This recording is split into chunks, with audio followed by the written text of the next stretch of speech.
Hello, beautiful people. How you doing? I'm still recovering from yesterday. We had 3 lives, and the last one was very dramatic. I'm still shaking my head. But hello, beautiful people. Hit the like button. Mic check. Mic check. It is good to see you all. Shout out to everybody who has participated in the Friday Docket Fund. My gracious appreciations. Shout out to all the subscribers and members here on the good old YouTubes. Shout out to all the members over on Patreon.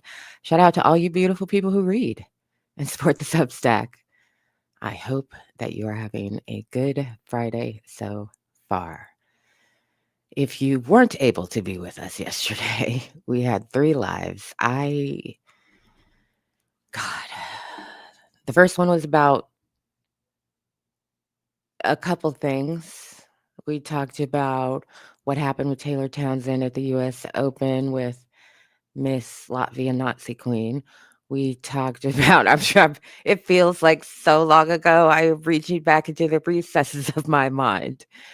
We talked about Gloria Gaynor, I Will Survive, being so MAGA, she's putting her money where her MAGA is. We talked about Drake being ranked the number 1 R&B and hip hop artist by Billboard. And one of the OVHoes tried to leave one of the funniest comments ever because they don't read and they don't know that there's a moderation policy on this channel. Baby, ain't nobody see that dumbass comment you tried to leave. What's the matter with you? I mean, you watch, which is obvious and hilarious.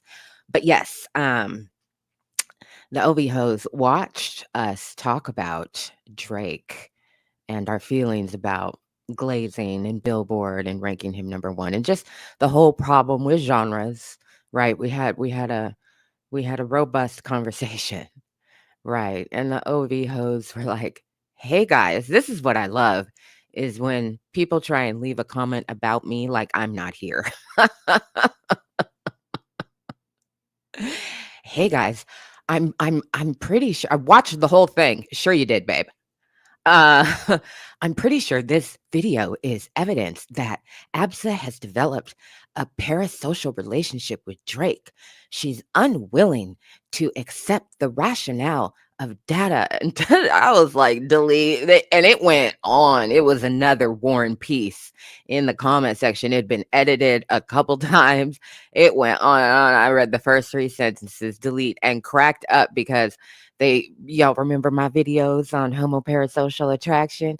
Yeah, babe, if you think that you can weaponize me against me, you've lost your damn mind. That's what's not happening. So number 1, you got the definition wrong. Number 2, your rationale was faulty. And number 3, nigga, I'm right here. I can see you.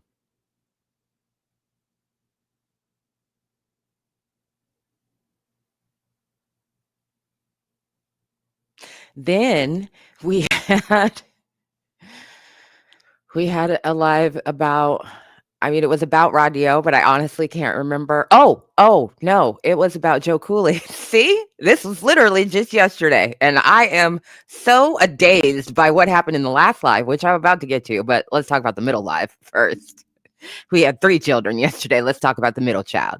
They need to feel special. Okay. So Joe Cooley has settled with the Barry White estate. So we talked about that. That was our middle child. That came onto the docket yesterday. And we talked about the sequence of events leading up to this settlement agreement, which has already been signed off on by the judge. And so, yes. Okay. All right. Middle child. Great. Okay. So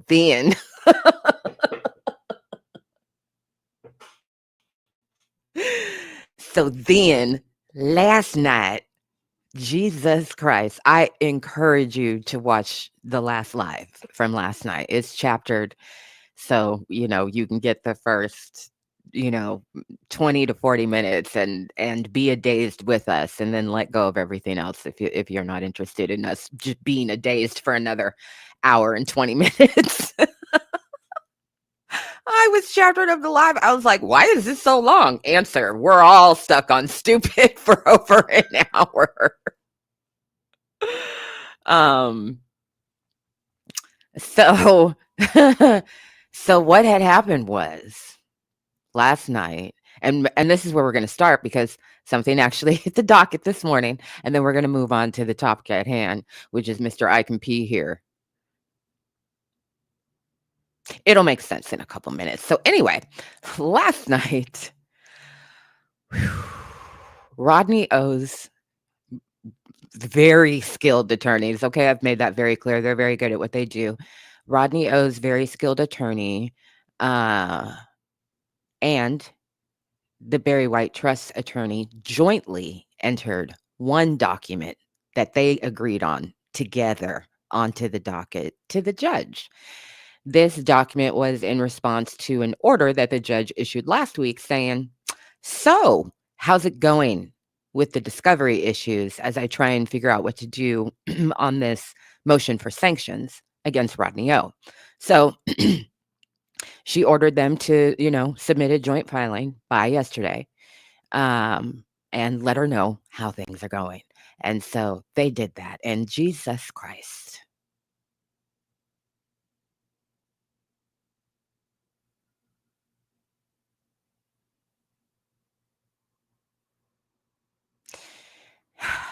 Rodney O and Rodney O and the Barry White Trust allege that Necole Key wrote and submitted things onto the docket for both Rodney O and Joe Cooley onto two dockets because there's two lawsuits. So they addressed both of them, even though Rodney O's attorney is only representing him in one of them. They addressed both of the lawsuits. That is the Barry White Trust suing Rodney O and Joe Cooley, but not Joe Cooley anymore. Now just Rodney O. And then Rodney O and Necole Key suing the Barry White Trust, Kendrick, Future, Metro Boomin, the label, the lawyers for the family trust, and some John Does 1 through 10. So they put an update in about both of those cases and alleged that she had styled, signed, and submitted as if she were other people things onto the docket that we have read here. And requested jointly, Judge, if you would be so kind as to haul her ass before the court. And then said that Rodney O will be withdrawing from that lawsuit with Necole Key against everybody.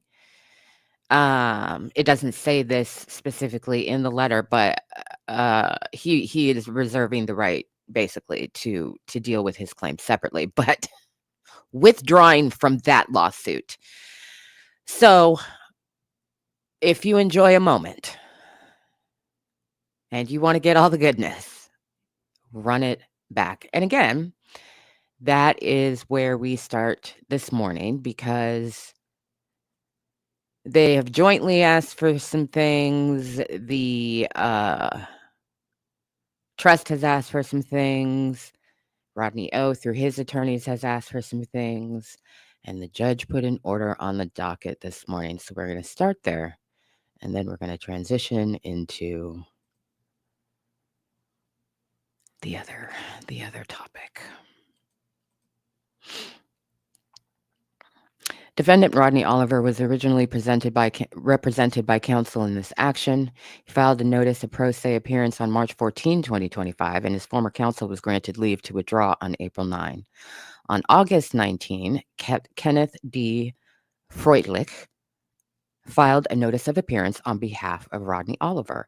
In letters of August 28, the plaintiffs and Oliver present their positions on the schedule in this action and request a conference. Accordingly, it is hereby ordered that a conference shall be held telephonically on September 10, 2025 at 3 p.m. Eastern Time. The party shall use the following blah, blah, blah. It is further ordered that the following changes are made to the schedule in this action. Oliver shall complete his document production by September 10, 2025. Oliver's experts report and disclosures of expert testimony confirm, okay, blah, blah, blah. So expert report, expert testimony by September 15, identification of any rebuttal expert disclosures of their expert testimony, October 6th. Facts and expert discovery must be completed by October 31, 2025. So that is an adjustment to the schedule. It is further ordered that the request to adjourn the September 17 mediation and to extend the schedule for summary judgment motion practice are denied. Those are two things that Rodney O's attorneys asked for. It is further ordered that the request by Rodney Oliver to submit a SOR reply on the motion for sanctions is denied. That just means that Rodney O's lawyer asked to brief the judge on more information related to the motion for sanctions, but briefing is done. So she said, no, I don't want to hear from you. I don't want any more information from you on motion for sanctions against your client. So that's a huge win for everything here is a win for the trust. They got everything that they wanted. She very notably does not address the Necole Key situation. And will probably do so separately because it's a massive situation that requires a lot of steps and investigation. We were in the Discord last night until we were bleary-eyed, like, okay. What is going to happen here? So for those of you who were with us as I was stupefied and trying to I couldn't even formulate sentences at one point, let alone coherent thoughts in my brain of what is going to happen here and how does the court address this situation. Upon further research by myself, others, and then, me texting a lawyer friend, bruh. This is likely, we're gonna for funsies in my head. This is likely a contempt issue, a contempt of court issue. It's either and or civil contempt, criminal contempt. It depends on very specific details. And what the judge can evaluate based on data that is independently available to her, and then what other mechanisms she feels she needs available to her to figure out what the fuck is going on. So, but it is distinctly possible that if true, and it is incredibly significant that, again, if you haven't heard me say this already, Rodney O is represented by a law firm that is in the name of somebody who is top tier of the field, highly respected in the United States of America, has set precedent at every level, I think, on both sides of the case. So he's really, really good. He has a really good reputation, not giving him any favors with this judge, but this is not a clown coming in to be a part of the clown show. This is somebody who's really trying to help his client, and law firm has, again, a really good reputation. There's another lawyer from the firm who is working directly on this case as well. So for them to put it, this is a joint letter from lawyers to a judge saying it would appear she's done a couple things. So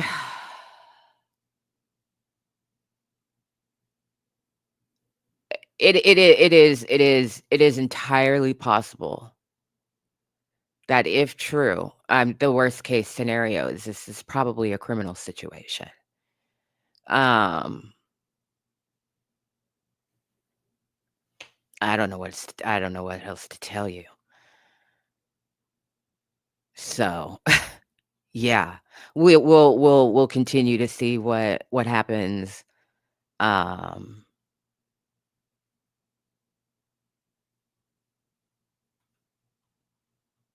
we'll see what happens over the next couple days. It'll be interesting to see. I swear to God, if anything comes onto the docket today before the end of the day from this judge with Necole Key's name in it, my ass will be here on fire because that's how fast I would have moved to get here. So, yeah, that's that on that. And then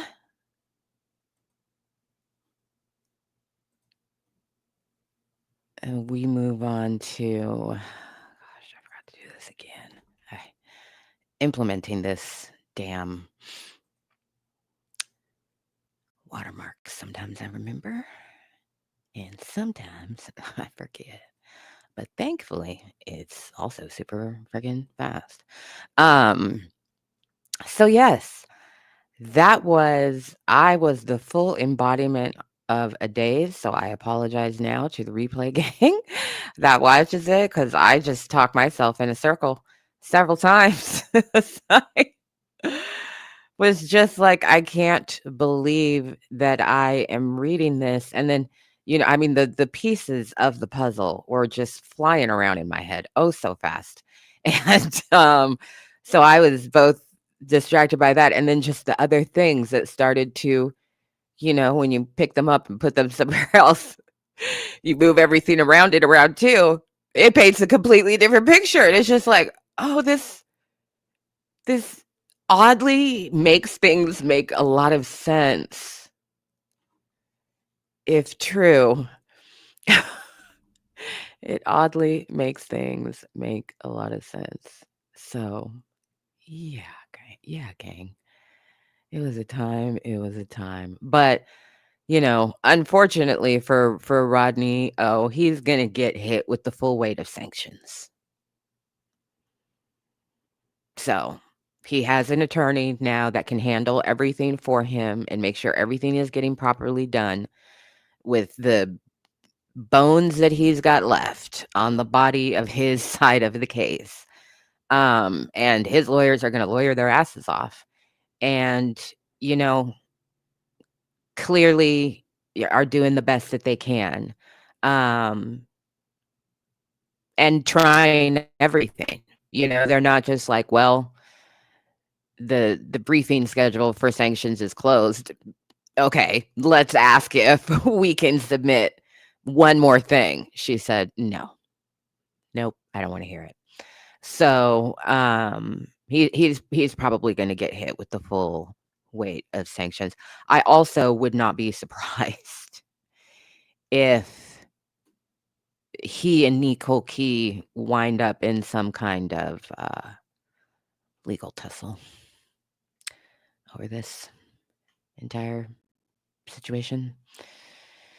For one thing or another, first of all, this, and then also at one point in time, he tried to retroactively make her a co-owner of the property in question, of the song in question, so that she would become, eligible to be, the person on the case. It's ridiculous. Okay, let me make sure I got all my settings together. Oh, good. All right. Now we're going to transition.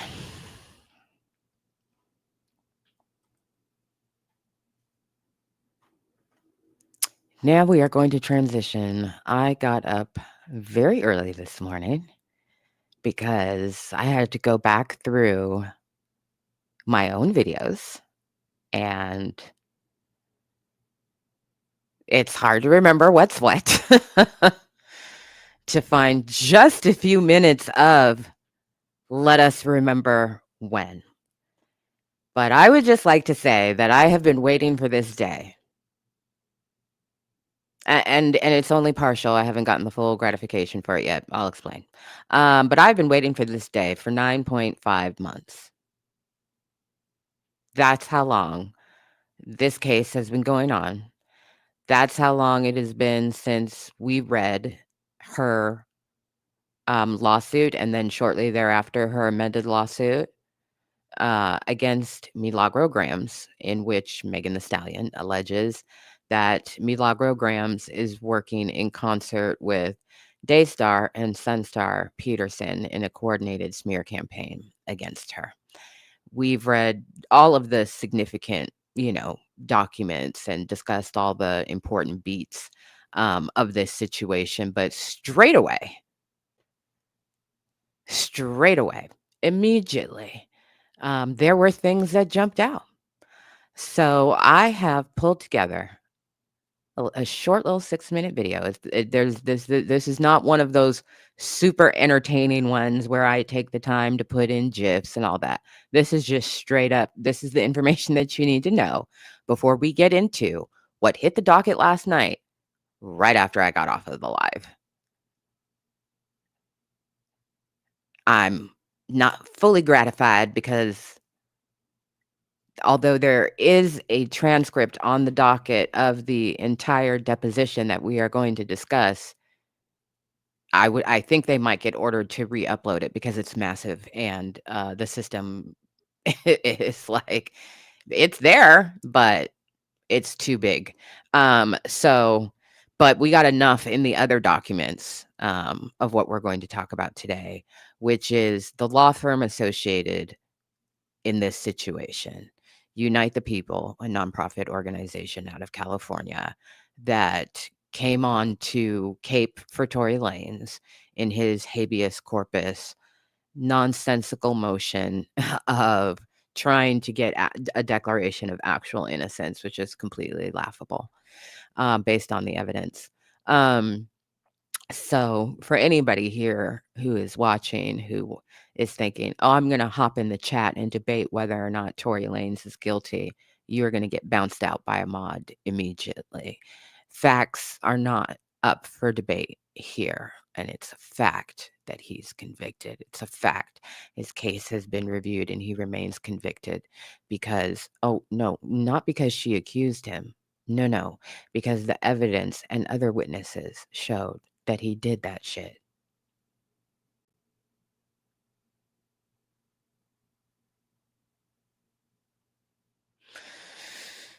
Okay. So make sure you give me, let me get a couple. So it's going to start with just text, no audio. And then I'm going to come up on the screen in video. When you see that, give me a thumbs up so that I know you are hearing the video just fine. Appreciate you.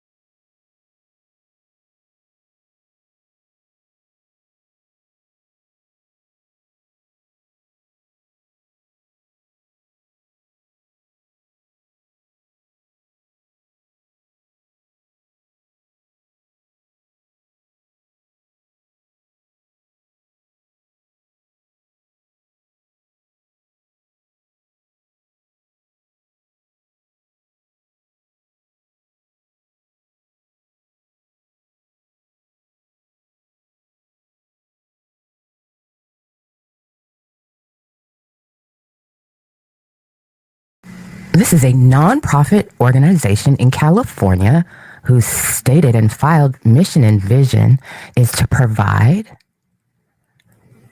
legal services to low-income people. Their focus is on criminal justice reform. I said, well, that's interesting. I wonder what the relationship is. Let's take a look. Advisory members. Huh. Interesting. I'm being thorough. Let me take a look-see.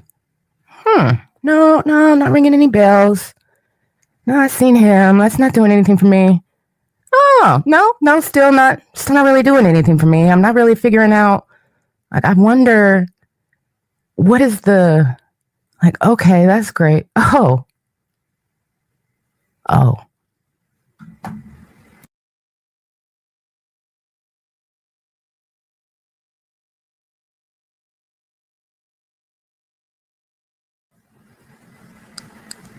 I do believe that Megan Thee Stallion's lawsuit against Milagro Gramz alleged a coordinated effort between Tory Lanez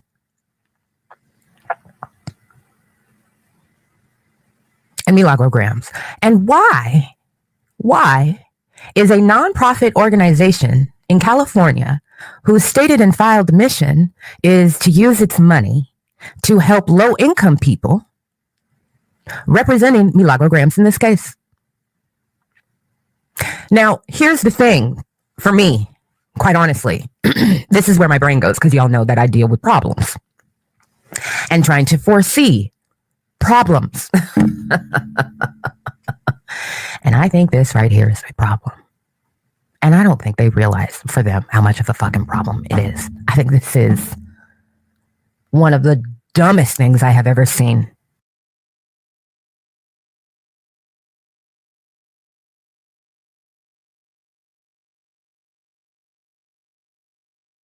Moreover, as Mr. Peterson's prison call logs demonstrate, Mr. Peterson has repeatedly discussed defendant with his father. In one phone call, the Petersons confidently asserted that Miss Pete would be unable to prove that Mr. Peterson paid defendant for attacking Miss Pete.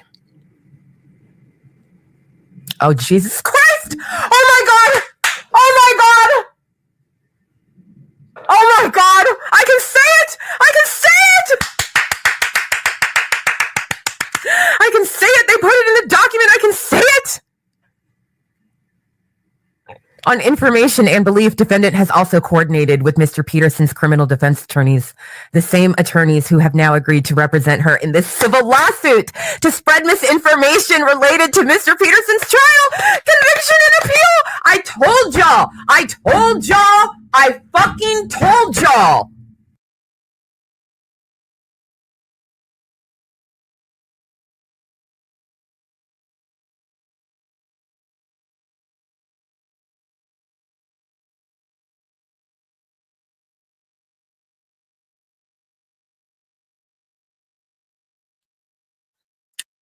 Defendant is unable to compensate Unite the People. Unite the People is a nonprofit incorporation/firm that specializes in criminal and post-conviction matters, having no dedicated civil litigation department.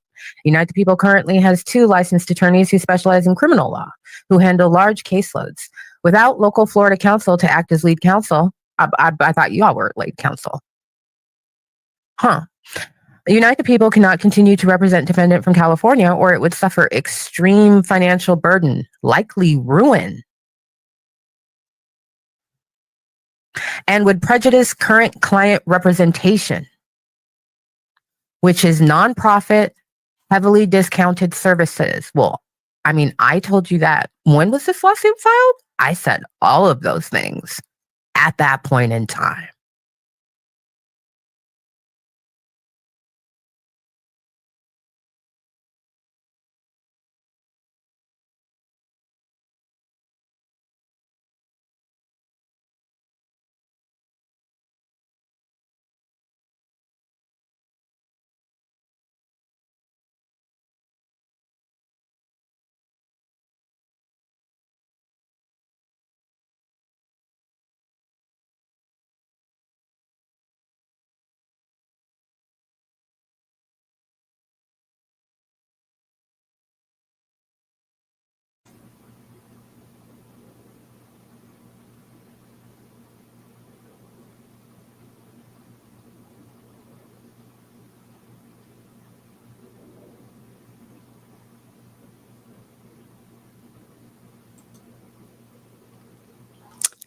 So, we are here to look at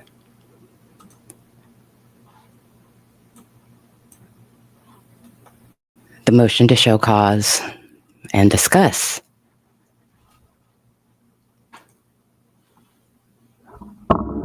what he did in this deposition.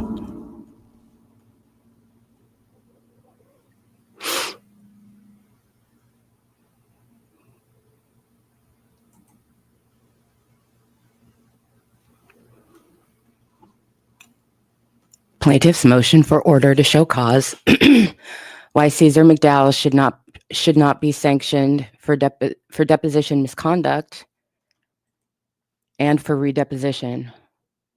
Pursuant to Magistrate Judge Reed's direction by email to the parties and Ceasar McDowell on August 25, 2025, Plaintiff Megan Peet moves for an order to show cause why Mr. McDowell should not be sanctioned for deposition misconduct and requests a redeposition under the court's inherent authority.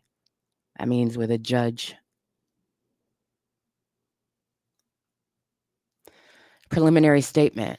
From the very first minute of his deposition, Mr. McDowell, who is an attorney,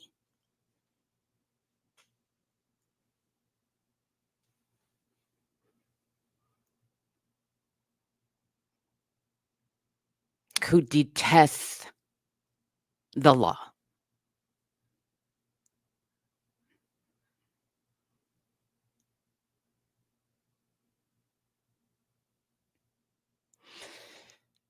from the very first minute of his deposition, Mr. McDowell made clear he intended to obstruct, as he warned, quote, "This ain't going to go good. You know that, right?" End quote. And he kept his word. Mr. McDowell responded, "I don't remember," over 350 times. "I don't know," about 170 times. And "I don't recall," about 43 times, totaling over 550 evasive non-answers that made meaningful testimony impossible. Mr. McDowell's misconduct went far beyond feigned forgetfulness. On camera and under oath, Mr. McDowell rolled a cigarette filled with a substance resembling marijuana during questioning, then smoked it during a break.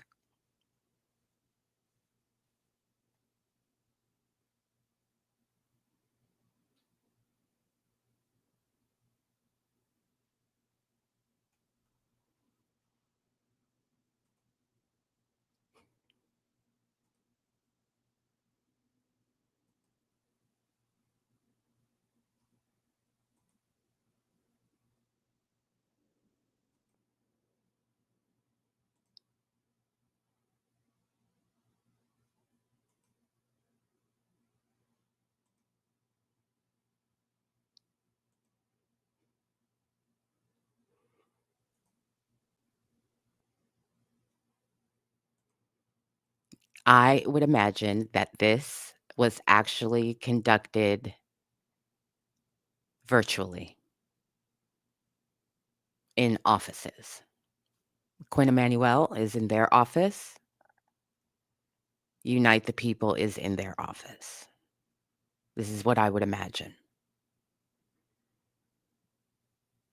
No.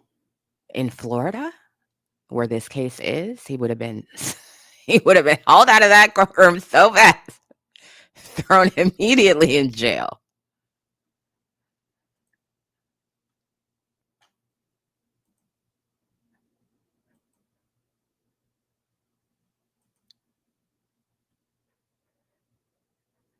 Psst, psst, psst, psst, psst, to your little babies. Hey, kitty, kitty.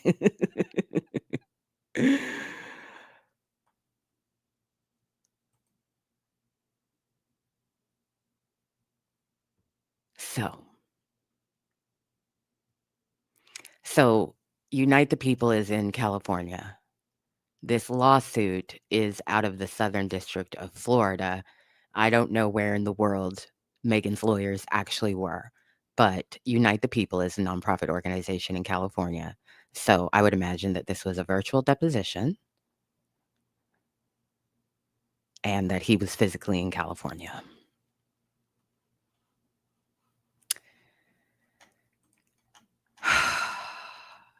Mr. McDowell's misconduct went far beyond feigned forgetfulness. On camera and under oath, Mr. McDowell rolled a cigarette filled with a substance resembling marijuana during questioning, then smoked it during a break. He demanded painkillers, threatened to urinate in the deposition room, called plaintiff's counsel a bitch, made inappropriate comments about her appearance, and walked out mid-questioning. His conduct shocked the conscious and made a mockery of this court's authority.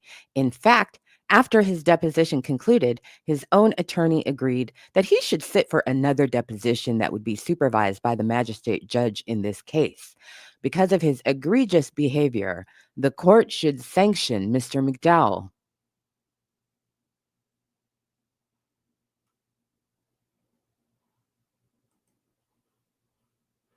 He demanded painkillers, threatened to urinate in the deposition room, called plaintiff's counsel a bitch, made inappropriate comments about her appearance, and walked out mid-questioning.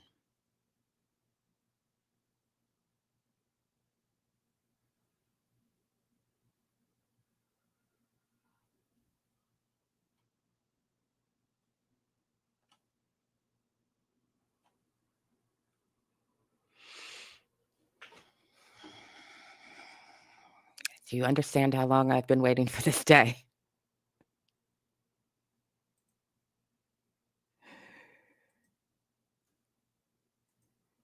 The nonprofit law firm that represents Tory Lanez. Yeah. I put together a whole little 6-minute video recap at the beginning of this segment because this has been 9 months in the making, 9.5 months in the making since I said, I smell shenanigans. To when then later, and Megan Thee Stallion's lawyer said on the record, shenanigans. And now, Mr. McDowell, founder and CEO. Tory Lanez is on the advisory board to the board of directors, has given the organization at least $50,000. They represented him in his habeas corpus. Then they went on to represent Milagro Mouthpiece. Then they dropped out.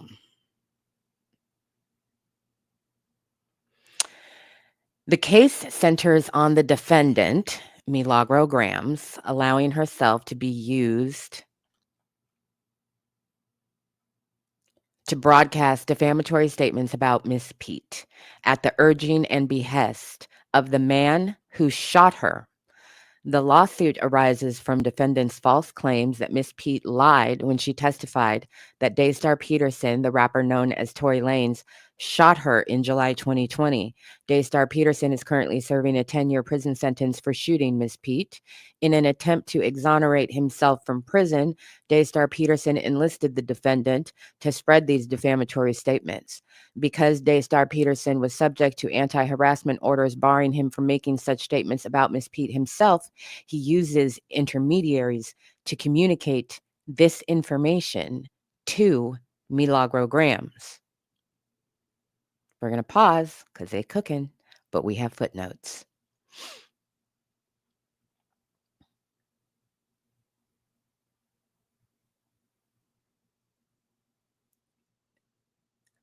Let me see. Some of this is...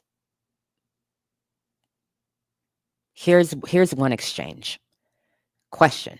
You don't know, as the CEO of your own company, if being on the board is the same thing as being... Answer. You don't mind if I roll one of these while we talk, right?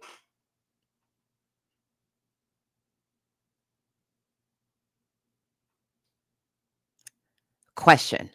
So, who helps you with the social media posts for Unite the People? Answer. I don't know. Hey, do you have any Tylenol? My tooth is starting to kill me. I don't know. Megan's lawyer. So, marking as Exhibit 100, tab 18,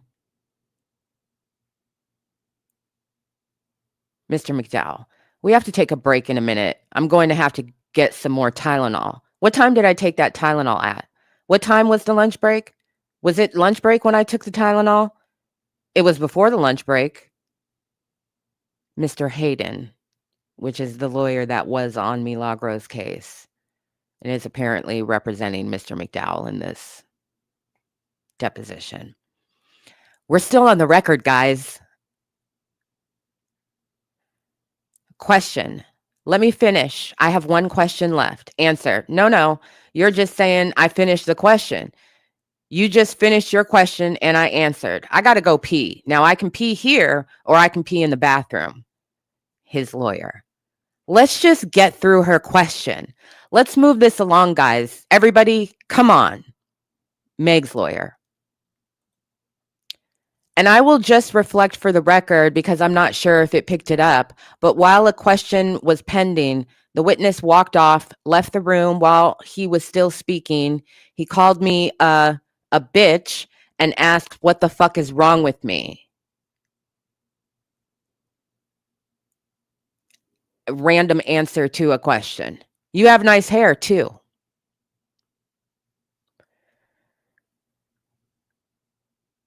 Another section.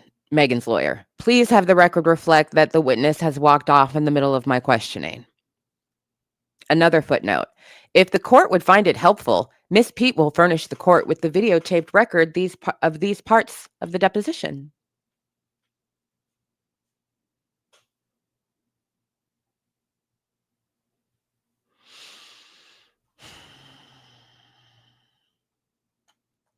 Now let's get back to the intermediaries that Megan Thee Stallion alleges Tory Lanez is using to communicate to Milagro Grams. One intermediary is the deponent, Ceasar McDowell, a close friend of Daystar Peterson. Mr. McDowell is the founder and CEO of Unite the People, the organization that represented Daystar Peterson during his appeal. Unite the People also represented defendant Milagro Grams for the first 6 months of this litigation and continues to represent Daystar Peterson in his appellate proceedings. The conflicts of interest among them are undeniable, as acknowledged by Daystar Peterson himself. Daystar Peterson sits on Unite the People's advisory board and has donated substantial funds to the organization, including $50,000 to pay legal fees for other clients. Plaintiff's counsel deposed Mr. McDowell on July 25, 2025. His testimony is critical to proving how Daystar Peterson circumvents court orders. It is also necessary to demonstrate the scope of damages resulting from their campaign of harassment. And Ms. Pete sought the deposition to prove that Unite the People and Mr. McDowell used their relationship to funnel false information from the shooter, Daystar Peterson, through defendant Milagro Grams into the public domain. I said this 9 months ago, and I just feeling pretty good right now.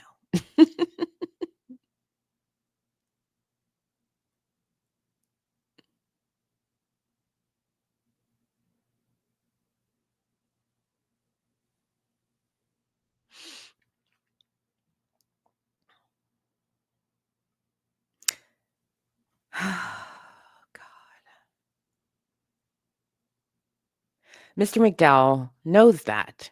He has every reason to be combative and uncooperative to protect not only Daystar Peterson, but himself. That's exactly what he did. And that's exactly why court supervision of his deposition is necessary. Sarah Benji, stay on topic, babe. Discovery also showed that Mr. McDowell provides misinformation to defendant about Daystar Peterson's ongoing legal proceedings, which defendant parrots to defame Miss Pete.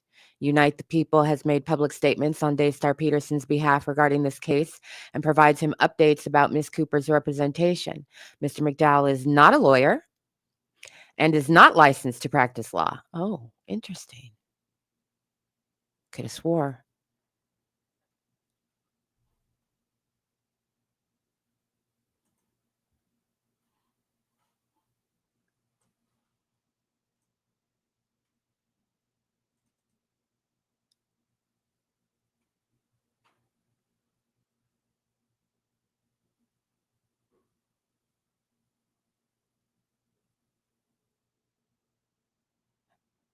Website says that he went from incarceration to an attorney, but okay. How interesting.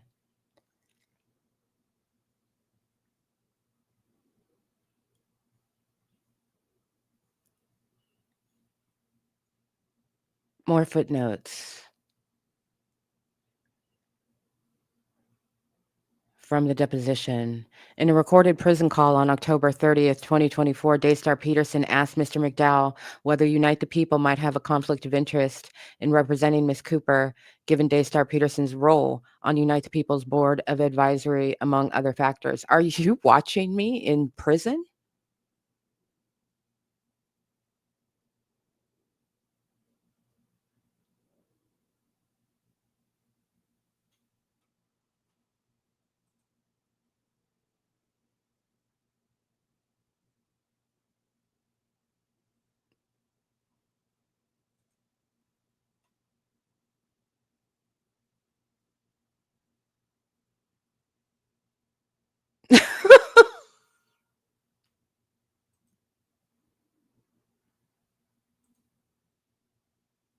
What the fuck?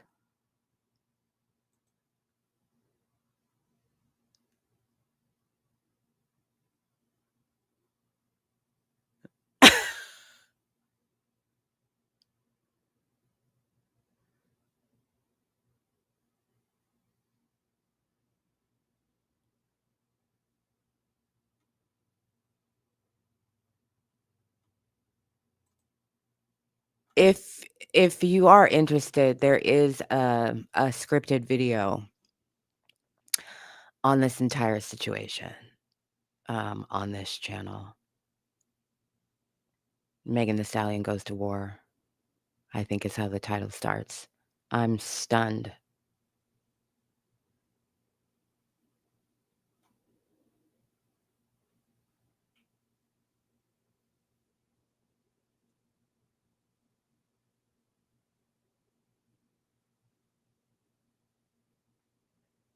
Here's another example. Question. On this October 30th call, you read Tory a press release that Unite the People would issue the next day about representing Miss Cooper, correct? Answer. Sound like it. Oh my God, so many things make sense now.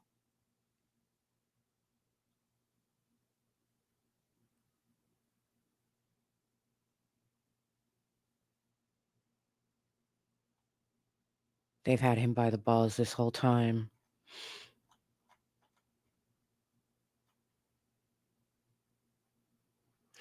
Discovery also shows that Mr. McDowell provides misinformation to Milagro Gramz about Daystar Peterson's ongoing legal proceedings, which defendant parents to defame Miss Pete. Unite the People has made public statements on Daystar Peterson's behalf regarding this case and provides him updates about Miss Cooper's representation. Mr. McDowell is not a lawyer and is not licensed to practice law. As Unite the People CEO, Mr. McDowell had a duty not to impede these proceedings and participate in his deposition in good faith. Instead, Mr. McDowell refused to answer most questions. In the rare instances he did respond, his testimony was evasive, implausible, and often contemptuous. Question. As CEO, are you responsible for determining the overall vision and objectives of Unite the People? Answer. Maybe. Question. Maybe. Answer. Yeah. Question. Well, what does that mean? Or excuse me, what does that mean? Answer. Well, I'm not a dictator. Question. Most of Unite the People's work involves post-conviction matters, correct? Answer. I don't remember. Question. You are CEO of Unite the People. You don't know whether most of Unite the People's work involves post-conviction matters? Answer. I don't remember. Question. Does a large amount of UTP's work involve post-conviction matters? Answer. Yes. Question. UTP focuses on helping prisoners with appeals and sentence reductions, correct? Answer. I don't remember. Question. So if we go to the judge in this case, answer. Let's go.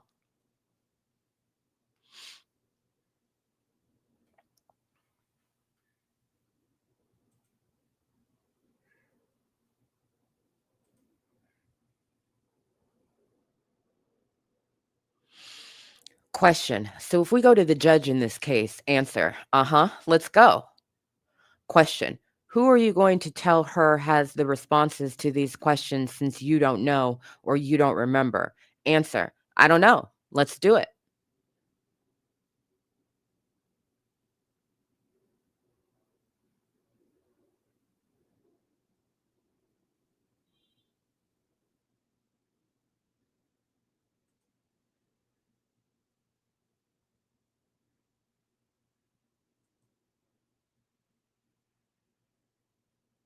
People will sabotage themselves to try to make you fail.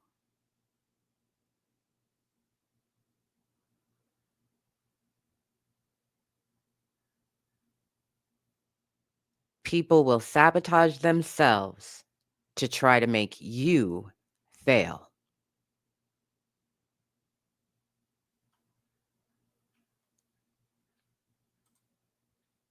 At one point, when asked to verify an Instagram post, Mr. McDowell mocked opposing counsel.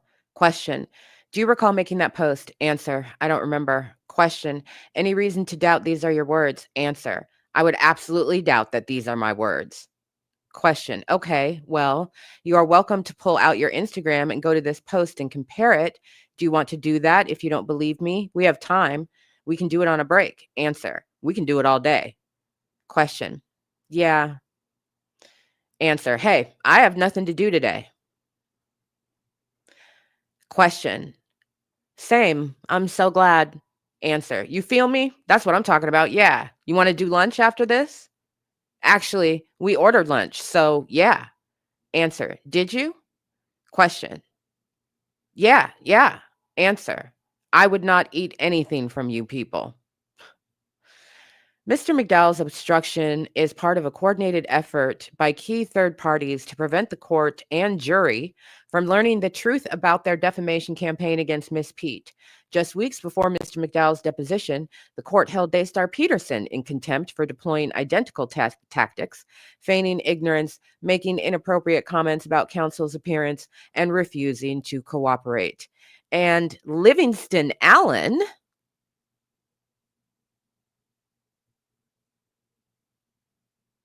the social media personality known as that motherfucker we don't call anything other but Livingston Allen, who worked with defendant and received information from messers Peterson and McDowell to spread false narratives about Miss Pete, similarly obstructed his deposition with evasive testimony and selective memory loss.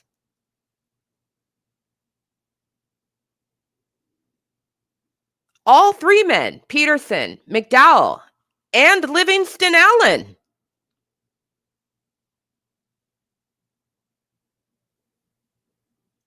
used the same strategy of systemic evasion when discovery threatened to expose their coordination. Their synchronized obstruction reveals a coordinated effort to shield their defamation campaign from scrutiny and prevent Miss Pete from obtaining evidence of the damages it caused.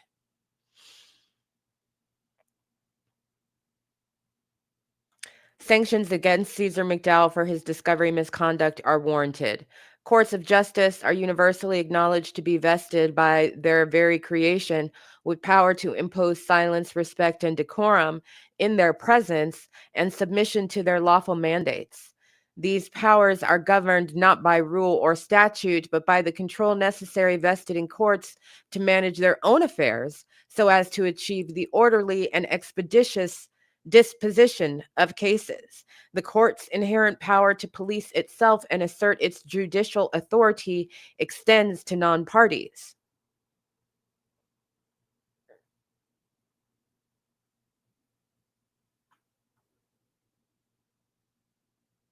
This is all case law.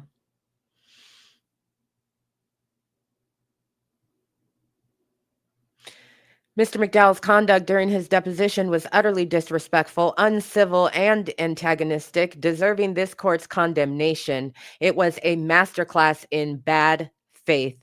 As detailed above, Miss Pete sought Mr. McDowell's deposition because he serves as Peterson's key intermediary, funneling false information to defendant who broadcasts it publicly. His testimony was critical to proving this coordination and how Peterson circumvents court orders through intermediaries. Instead of cooperating during his deposition, Mr. McDowell was combative and confrontational, harassed plaintiff's counsel with antagonistic comments, and engaged in immature and childlike conduct. Like the deponent in Ludwig, Mr. McDowell disrespected the judicial process when he rolled and smoked what appeared to be a marijuana cigarette during the deposition, threatened to urinate in the deposition room, and was disrespectful to plaintiff's counsel and staff. Mr. McDowell also offered false and evasive testimony, claiming he could not recall basic yes or no questions, even when presented with his own communications on the very subject he claimed he could not remember. Mr. McDowell's improper, disruptive, and contemptuous behavior made any semblance of a deposition impossible. In effect, he commandeered his deposition and turned it into a train wreck. His behavior offers the court grounds to easily find bad faith. The court should issue sanctions under its inherent authority to remedy Mr. McDowell's improper and obstructionist behavior and to protect the dignity of the court and the deposition process. Mr. McDowell has a substantial interest in the outcome of this litigation.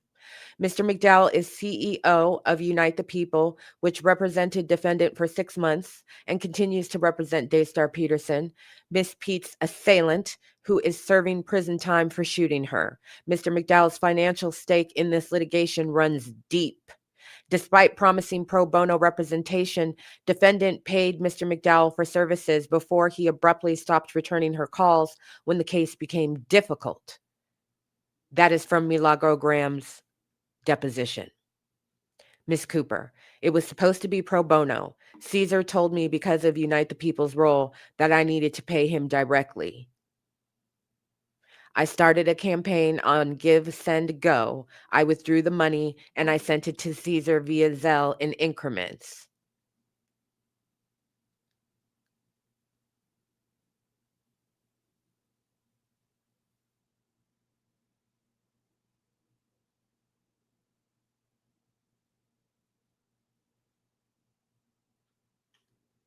As I mentioned, I made a scripted video about this organization and the potential liabilities that it was exposing itself to based on conflicts of interest.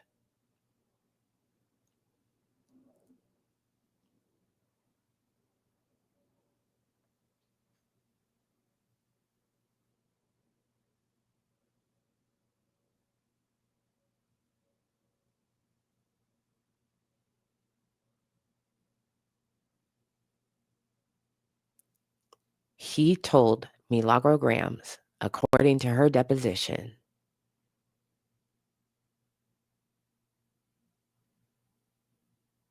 the nonprofit represents you. It can't take any money. Pay me directly.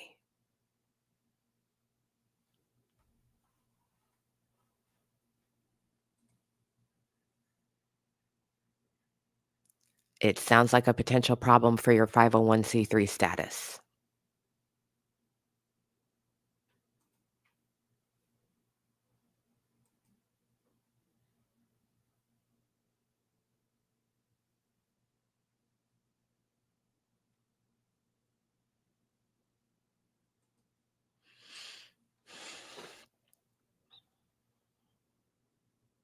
I started a campaign on Give, Send, Go. I withdrew the money, and I sent it to Ceasar via Zelle in increments. I had sent maybe about $9,000. Mr.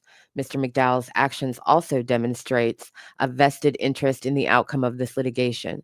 Mr. McDowell, through Unite the People, acts as the primary conduit between Daystar Peterson and outside supports like the defendant Milagro Gramz.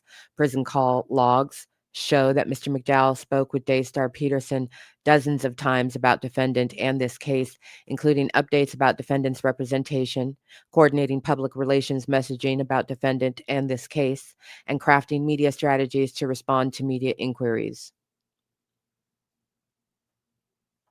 Mr. McDowell faces potential liability himself, both for his organization's role in the defamation campaign and for his personal misconduct in this litigation. His obstruction protects not just Daystar Peterson and defendant Cooper, but his own interests. I am good at foreseeing problems.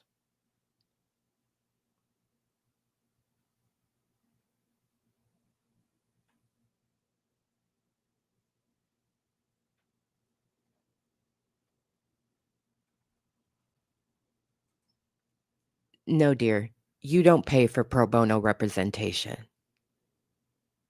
It's pro bono. You don't pay for it.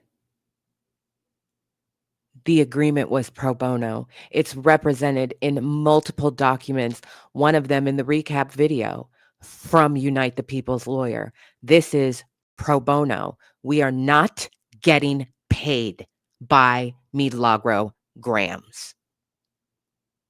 We cannot afford this case. We are not getting paid because the money was not going through the organization, even though the services were. Motherfucker, you are dumb.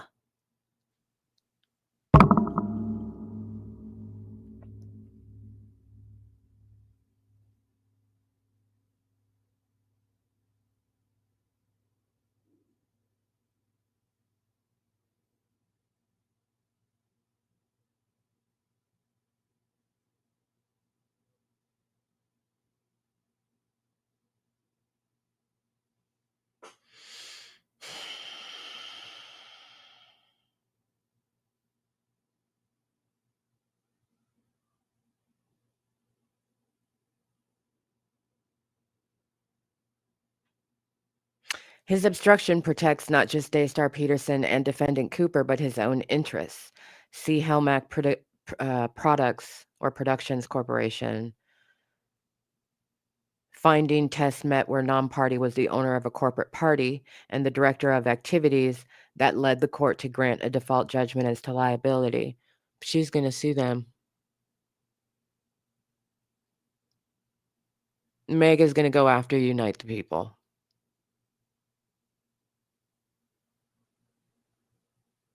They're citing corporation liability here. They're not fucking around. I said this from the beginning. That's why the video was called Megan Thee Stallion Goes to War. She hired a law firm that is not fucking playing. She is sick of this shit, completely fucking had it.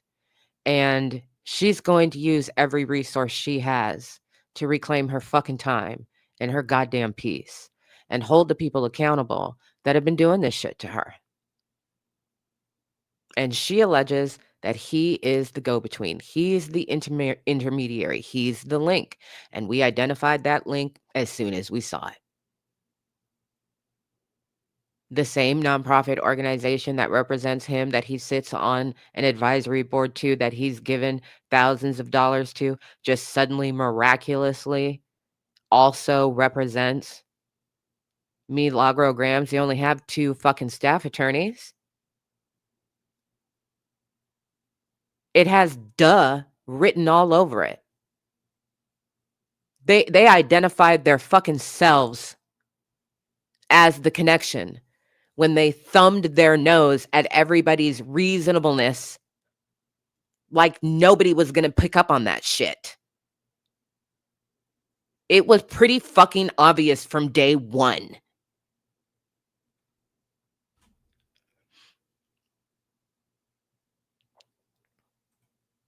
Not one fucking bit.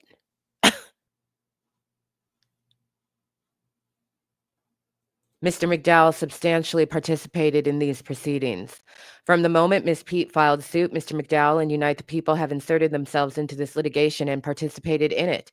Mr. McDowell and Unite the People initially agreed to represent defendant Milagro Gramz and issued a press release announcing the engagement.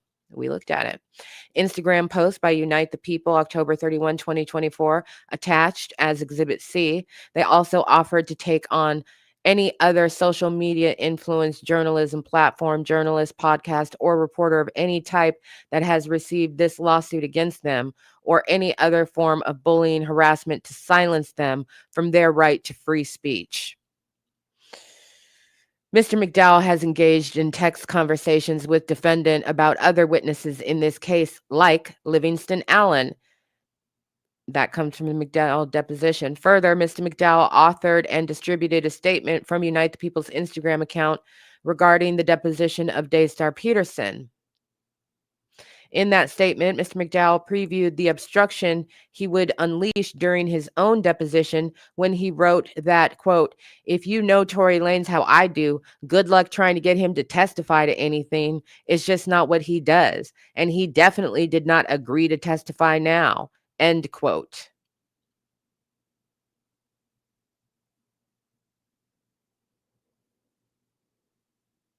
More case law. Ms. Pete alleges that Mr. McDowell and Unite the People play an active role in the obstruction of discovery in this litigation. Mr. McDowell encouraged Daystar Peterson not to comply with a court-ordered deposition. Mr. McDowell acted in bad faith at his own deposition. And evidence in this case has shown that Mr. McDowell conspires with third-party witnesses to withhold and evade Ms. Pete's discovery request. Mr. McDowell's actions are not passive. He is an active participant in this action and obstructing Ms. Pete's access to the truth. Sanctions are appropriate. Mr. McDowell's conduct transformed a court-ordered deposition into a spectacle of contempt. To protect the integrity of this court's processes and obtain necessary discovery, Ms. Pete respectfully requests that the court order a second court-supervised deposition of Mr. McDowell and require him to bear the costs and attorney's fees incurred from his misconduct. The motherfuckers that don't play around at Quinn Emanuel.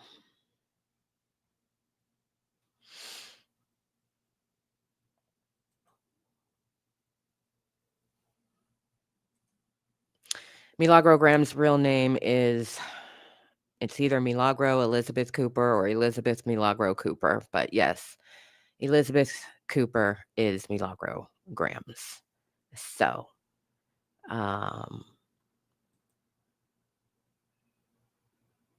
there is certainly a much established precedent for sanctioning a non-party. So I think they've got something here, and I would absolutely not be surprised if Megan Thee Stallion is planning on suing Livingston Allen and Unite the People.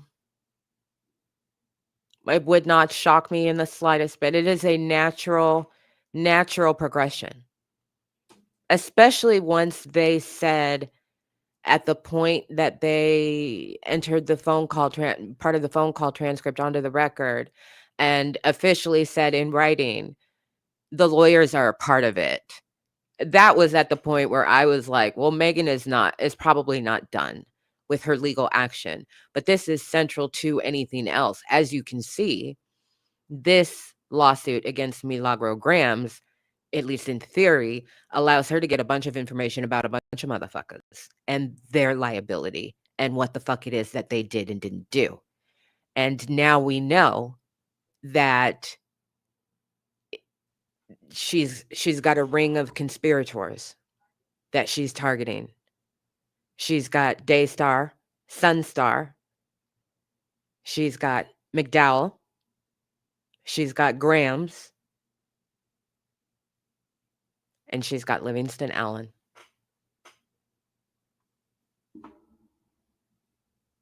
Rolled a joint in the deposition room. I could have swore.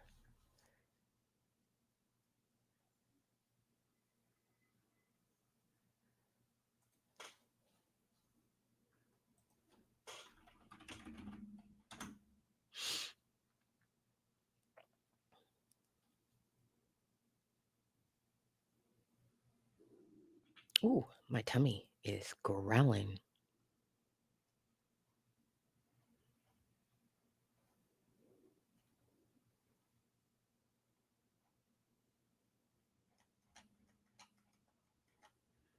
Trying to remember.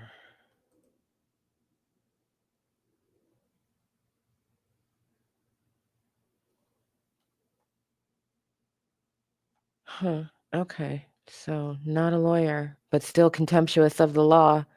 They won't even, let me see if this has changed. Where's the advisory board? Jesus Christ. There it is. navigation thing on this website is absolutely horrible. White on white is stupid. Let's see if they have changed his.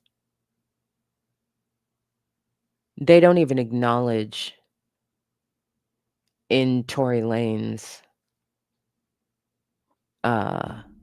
advisory board information that he's a convicted felon in prison. He's still on the advisory board for the organization. These people are Dumb and Dumber out in the open. She said, now if we take this to the judge, he said, let's go. Motherfucker, okay.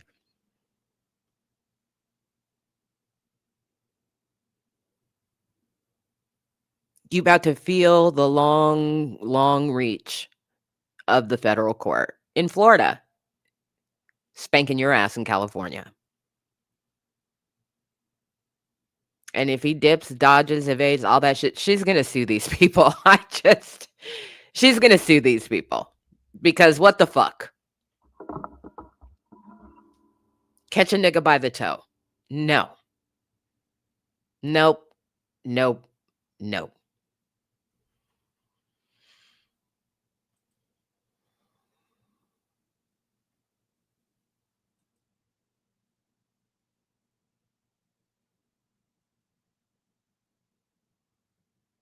That would be incredible. It would be incredible. And it would not surprise me in the least fucking bit, because notice that everything that they wrote is in present tense. It's in present tense. It's still going. It's still active. These men out here still doing this shit.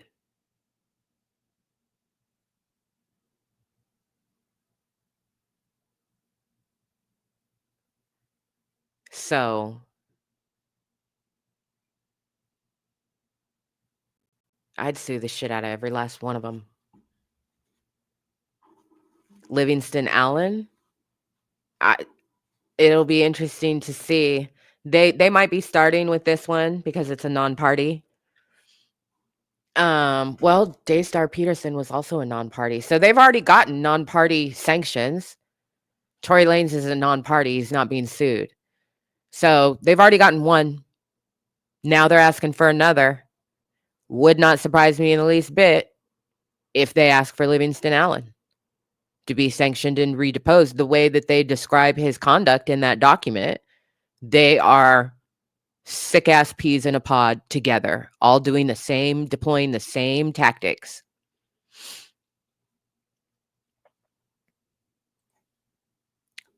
What the fuck?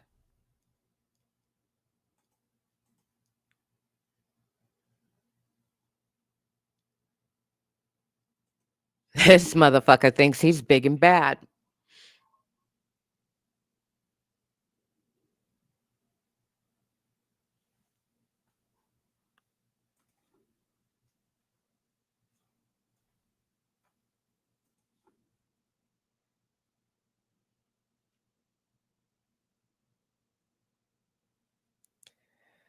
Unfucking believable.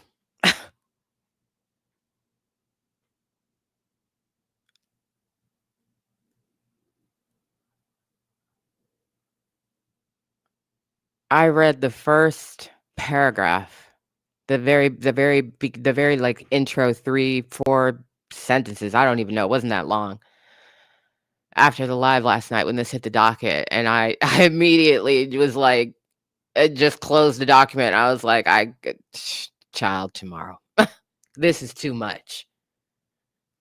This is too much.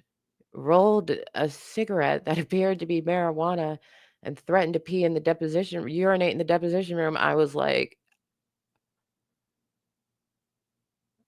Lord, why have you forsaken me? I just spent 2 hours on live looking like a bobblehead, shaking my head. Shaking my head over another case. Now you give me this document and expect me to be able to comport myself? No. No.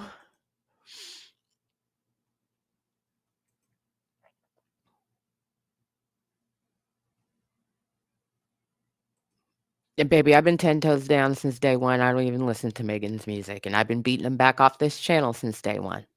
I don't listen to Megan's music. I don't have any, so I'm not one of those people.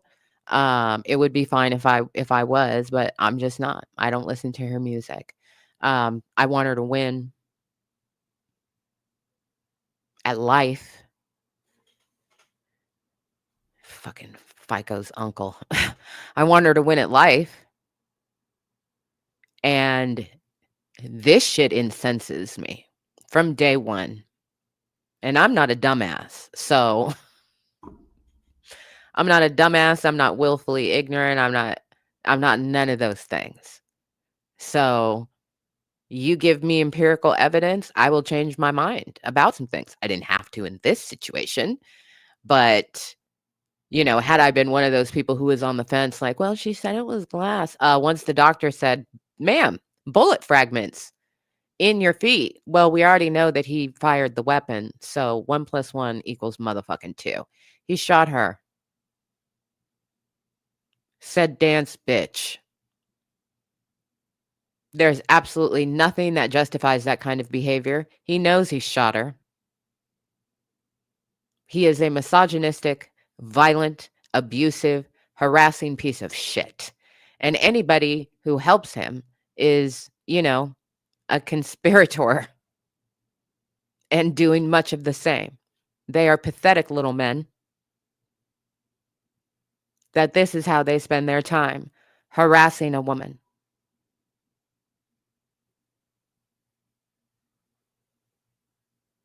Lying about truth and facts so that they can harass a woman.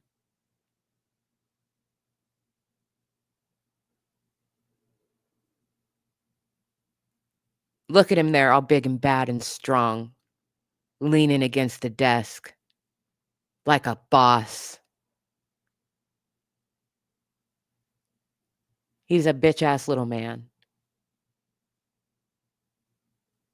who is trying to weaponize an organization and the law to fuck with a woman who was shot on behalf of the man who shot her.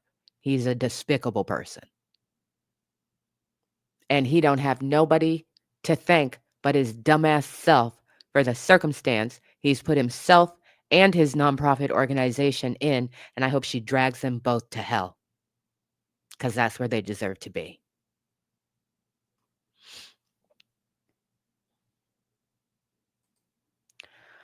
So anyway, double Rick Ross's titties for that man.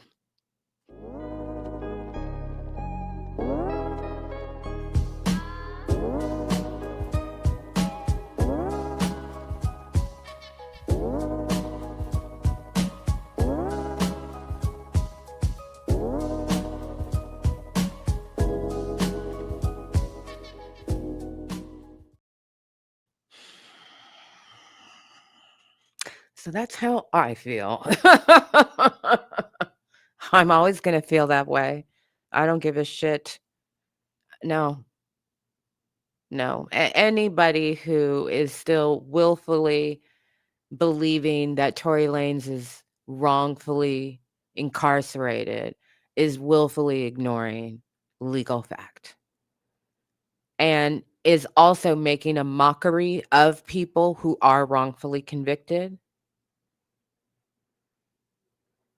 or who are given disproportionately higher or harsher sentences.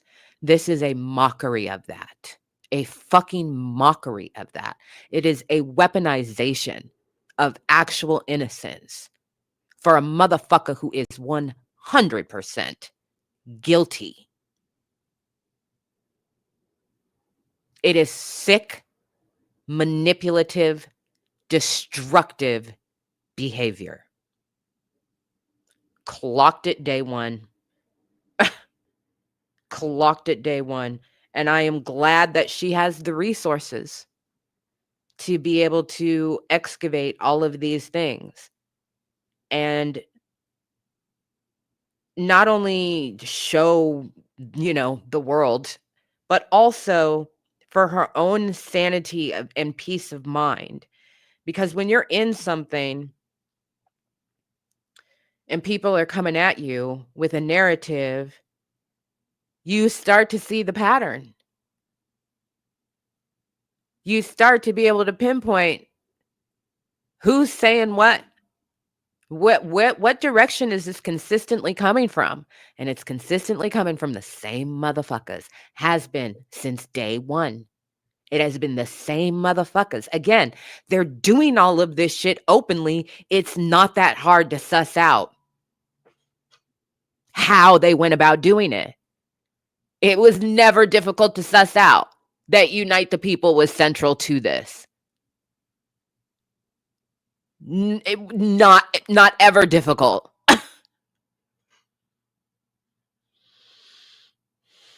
And it is infuriating. As people know who have been longtime viewers of this channel, there is literally nothing that infuriates or motivates me more than people who weaponize systems.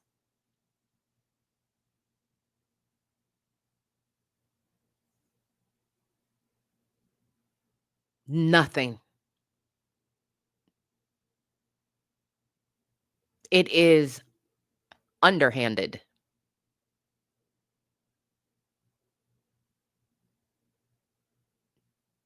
Underhanded. And I don't like that shit.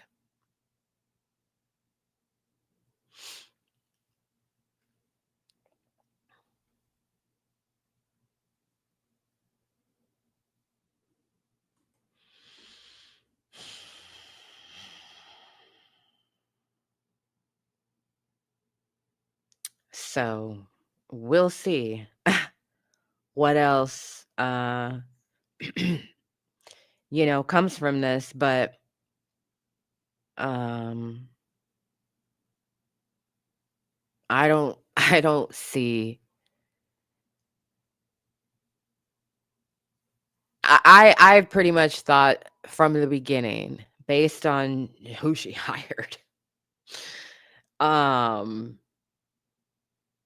based on how appropriately aggressive they have been, and then again, based on the things that Megan has filed. When she said the lawyers are in on it, when Quinn Emanuel, if you go back and you watch that live, that is in part of the recap that I played at the beginning of this segment, Quinn Emanuel is the same law firm that represented Jay-Z. So if you're really paying attention to those old ass lives, you see me realize that John Doe at the time was Jay-Z, the John Doe that was sued alongside Diddy for an intimate assault of a 13-year-old girl. You see me put the pieces together of like, oh my God, because John Doe was represented by Quinn Emanuel, and these things were happening right at the same time. And I started cross-referencing attorneys, and I was like, John Doe is Jay-Z. That was crazy. But yeah, and then John Doe wound up being Jay-Z, and they went after Tony Busby, which didn't surprise me in the least bit. They're still dragging Tony Busby for fucking filth. Outside of the fact that they are suing him, they are dragging him as a fucking attorney at the attorney level of where you drag attorneys. And so I said at the time in the live related to Megan Thee Stallion, when they said the lawyers are in on it, I was like, there is no law. And this was well before. Again, John Doe was still John Doe. Jay-Z hadn't gone scorched to earth yet. But I said at the time, if there is one, lawyers don't like to go after lawyers unless that's their job, like malpractice, they don't like to go after lawyers. I was like, Quinn Emanuel is going to have no problem going after Unite the People. No problem. They're not going to fucking think twice about it.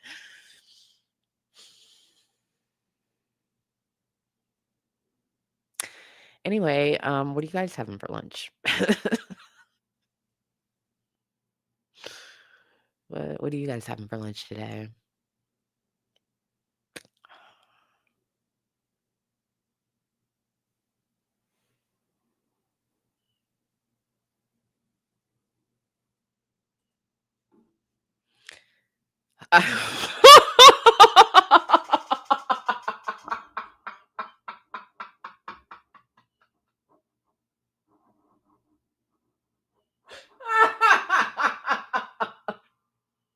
You know, I never thought I would see the day that I would actually say the words, he wishes. He wishes. Oh, wow. The bar is so low right now, okay? The bar started in the dirt. So, but that's a good one. Oh, God. He's definitely cosplaying as if he was. Don't you love that? If you pay close attention to the photo, this is classic. Let me see if I can find the raw image quickly. Oh, look, there it is.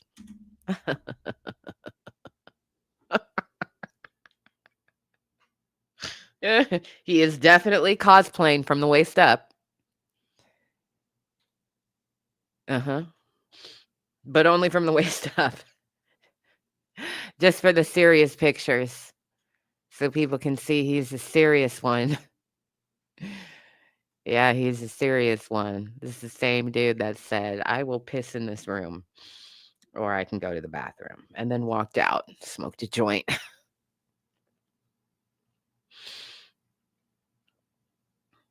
So I don't know. Maybe they were in the same room together and he just pulled out an eighth and a little grinder, sang grinding to himself under his breath, right across from Megan Thee Stallion's lawyers. That could technically have happened. They could have been virtually together. They could have been in the same fucking room. They could have been in the same goddamn room somewhere in California having this deposition, and he just pulls out a sack of weed, splits the swisher. Oh, don't play with me. Dumps it on the floor, gets it good and wet, lays it out, pulls out the grinder, rolls it up, and then just walks out to go smoke it.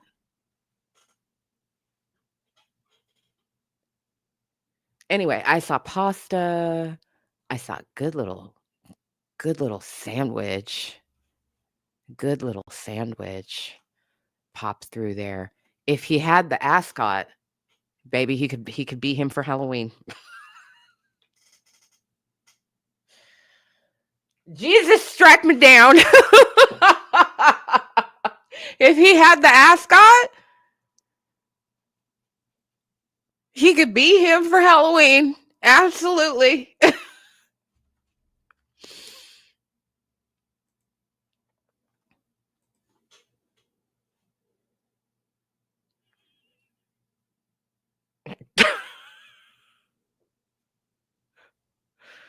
The Tubi rolling, the Timu rolling.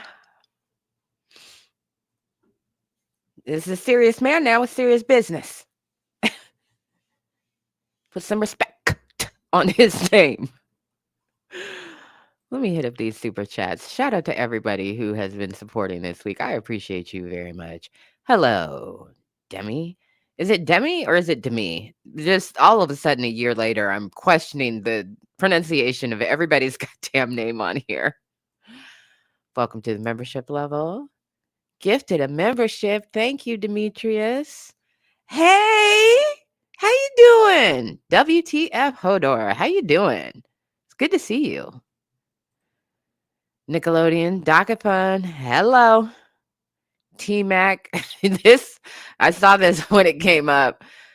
Beloved, we've been through a lot. It's okay. I appreciate you. And I appreciate you again, dazed, aghast, aggrieved, appalled, apoplectic by details of this deposition. Child, we've been through too fucking much in the past 24 hours. Too much. K Sharp, thank you, beautiful. Kenvia, thank you, beautiful.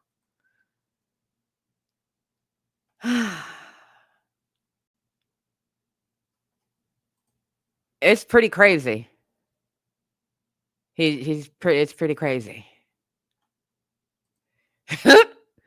Hey, baby, did you get some sleep last night?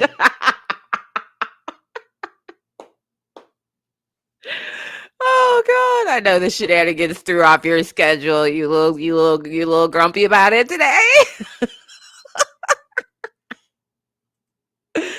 That sounds good. That sounds good. Okay, so the way I've been saying it, Demi. Okay, great.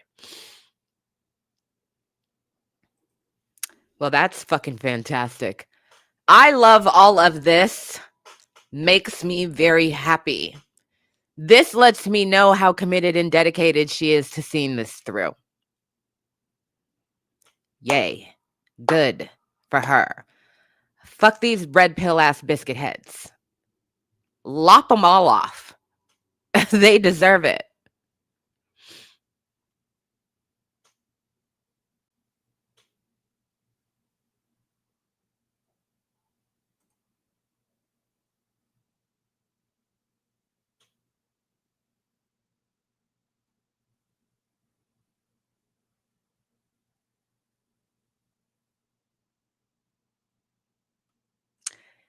Listen, it can hit at any age, and you know when you are on the bigger side, it can be a little bit harder. Fun fact: you can increase your size of your little friend the more you get rid of that.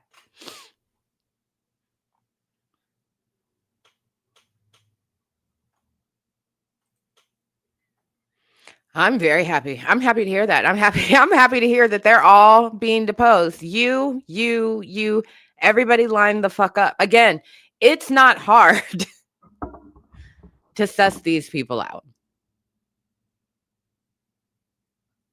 So, yeah, she really could roll them up into a lawsuit with all of them alleging a coordinated thing, which would be an efficiency for her. Or she could continue to decide which one of these motherfuckers am I going to make an example of.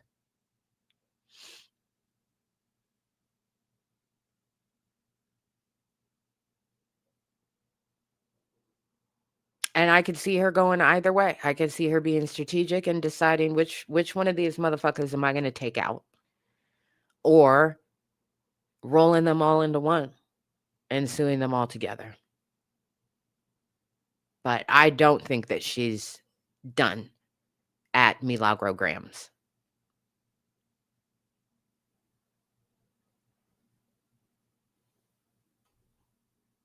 So good for her.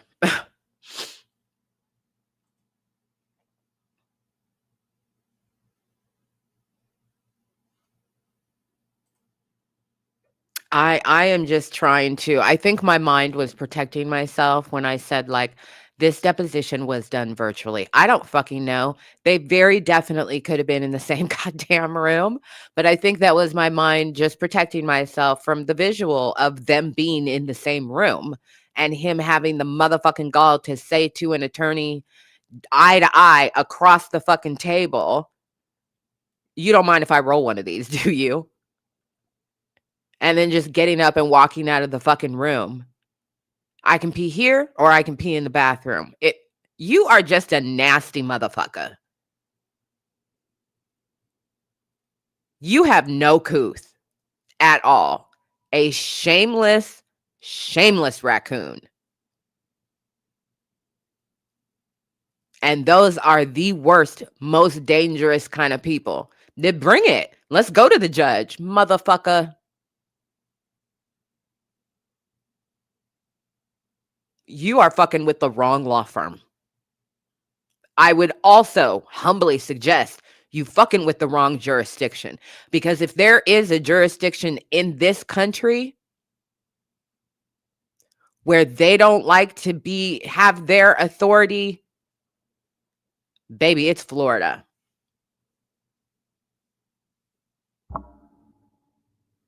Yeah, it's Florida. None of them like it, but there's levels to this. Florida, they will come up with some shit from 1783 to figure out how to drag your ass there.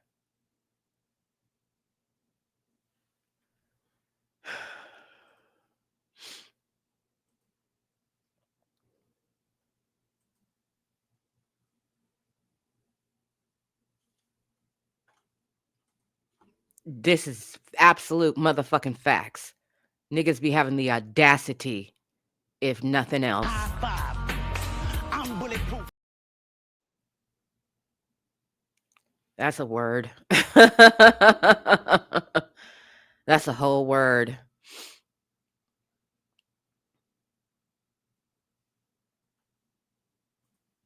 It was a woman. Called her a bitch. Commented on her appearance.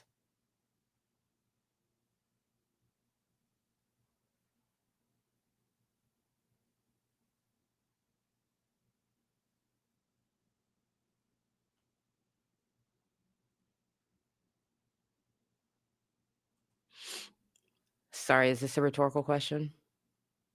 You're going to have to be more specific with your wording. This is extremely general.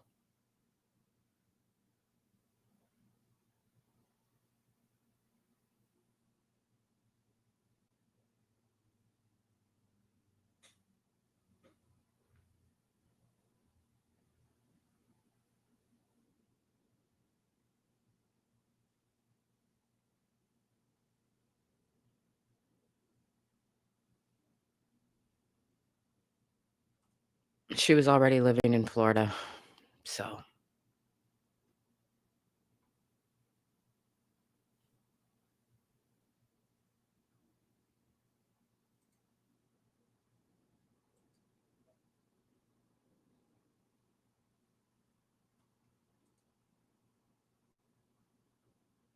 Again, some niggas only got audacity.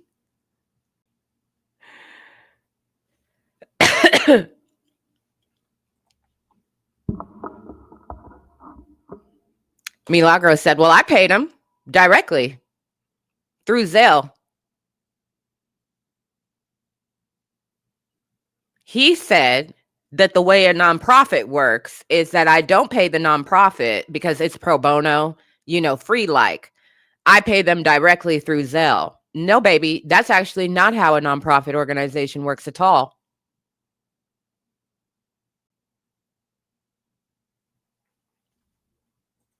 We're in the long black goodbye. You can run it back. Watch the replay.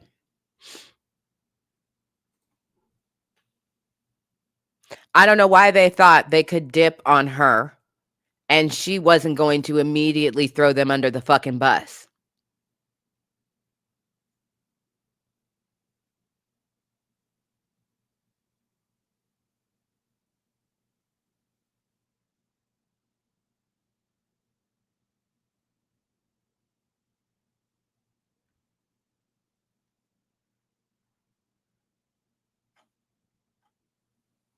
That is unequivocally not how a nonprofit organization works.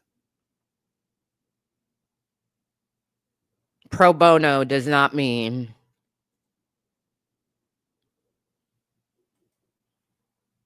Mr. Scott, open the door. Mr. Scott, now. Don't be a willful dumbass on this channel. You're quite literally wasting my time. Goodbye.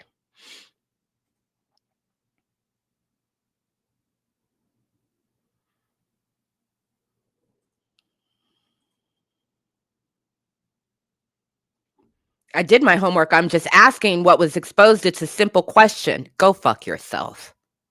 Go disrespect your mama. I'm a grown-ass woman. I'm not playing your dumbass little games with your rhetorical-ass little questions. You can run it back in the replay and learn some fucking facts, or you can go back to the little hole you crawl out of and continue to believe that Tory Lanez is sitting in jail unjustly. But ain't nobody got time for your head-assery here.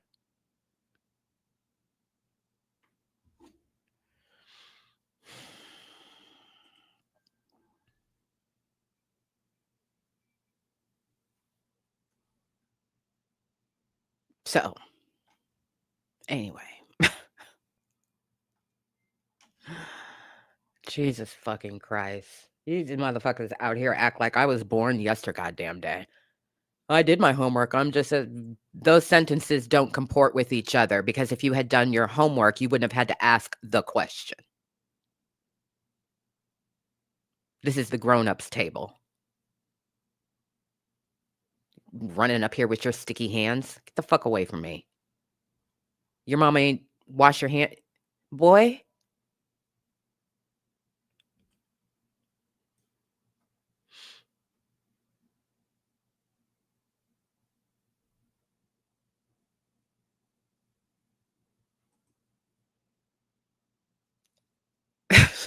Just like, I'm not doing it today or any other day. So if you want to step up and, I volunteer as tribute. Okay, everybody gonna watch you die. Go right out that airlock, and I'm gonna clown you as you float by the window. Y'all got it twisted.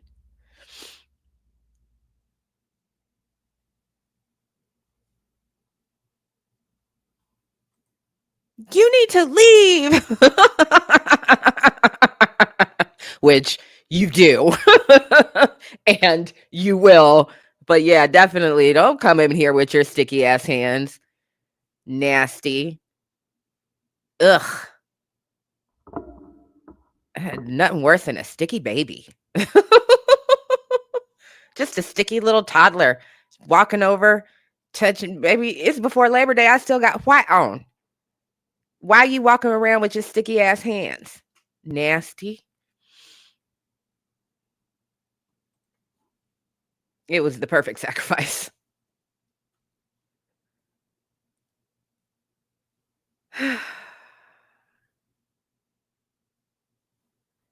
I did too.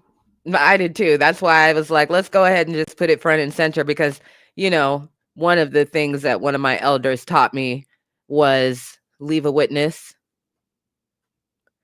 so they can go back and tell the others what they experienced and saw here.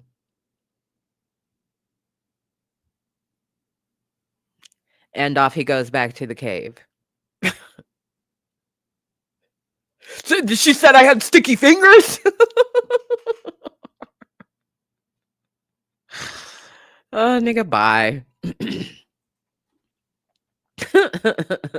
So, yeah, updates galore, and it feels good. It really does. It feels good. The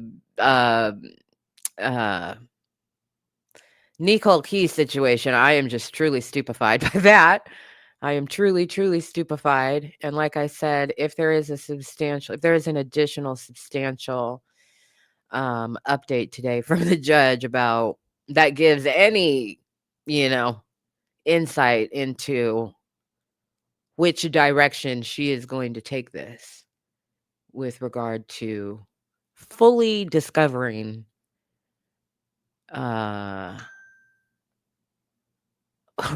what has been going on, who has actually been entering things onto the docket. Yeah, like I said, I'll be here on far, on straight far, to bring you all of the goodness to the best of my ability. And of course, we're all waiting for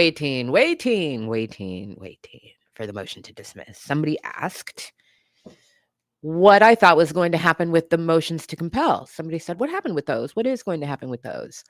Those I feel pretty confident in saying because they are so specific.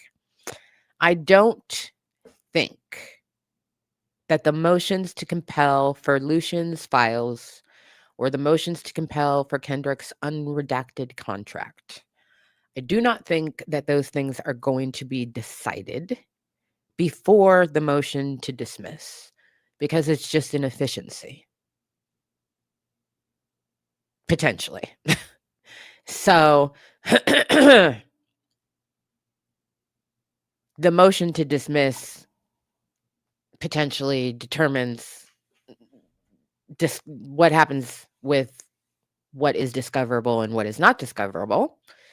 So the motions to compel for discovery may be moot, may not be moot. But sequencing wise and for efficiency's sake, that's my expectation.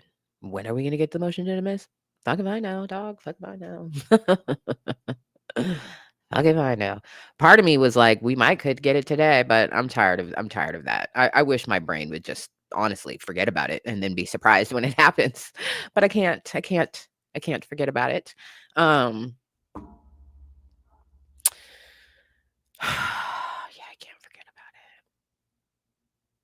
I can't forget about it. But I was thinking to myself, issuing it today on the holiday weekend and then letting everybody freak out for 4 days, quiet as kept, would be kind of smart.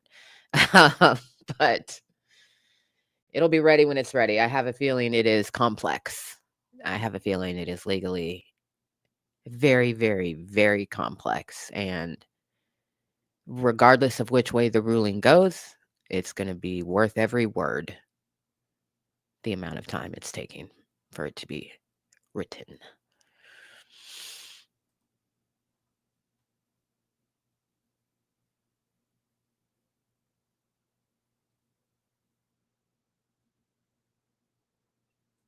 I have all kinds of scenarios that go through my head. I have a scenario where I'm in a live and bloop bloop,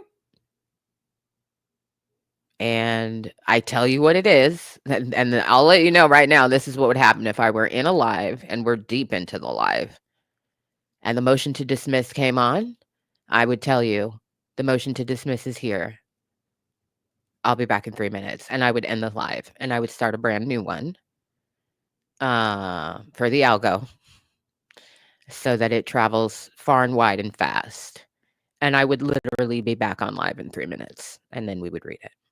So, um we're having Friday docket fund fundraiser on the post tab because particularly ever since I disconnected my electronic filing account and court listener, I manually check the electronic filing site and that costs this week. The price changes depending on how many things are on the docket in totality. So this week it costs $1.20 every time I check the docket for something, let alone download it. So, and the electronic filing, there's a lag of time in between electronic filing, which is immediate, and court listener. So when I catch it on the electronic filing site, I'm probably getting it first, and I'm probably getting it. It could be 5 minutes to an hour ahead of everybody else, but it costs a lot of money to do that and to be that up on it. Like I said, in the post tab, it's an average of $30 a day, Monday through Friday, and then depending on what cases are doing what at the time, and what I've got going on in my day, I'm checking the docket before and after and in between things so that, like, because there have been times where I'm like, I'm going to leave and go do something. Let me check the docket before I do that. And sure as shit, there's something there. So I'm like, actually, I'm changing my schedule so that I can address this thing now versus I'm out and away. And then I get a docket alert 45 minutes later, the document's out. No, no. No, no. Then I gotta cuss at every car on my way back home. That's not good. I'd rather know before I go if I can. So I try to stay up on the UMG docket. And then also just when other dockets become active, I will check them. Certainly not as often, but several times throughout a day to see, again, did something drop before I'm about to go to a meeting, go to the grocery store, whatever the thing is. Go for some seesaw time.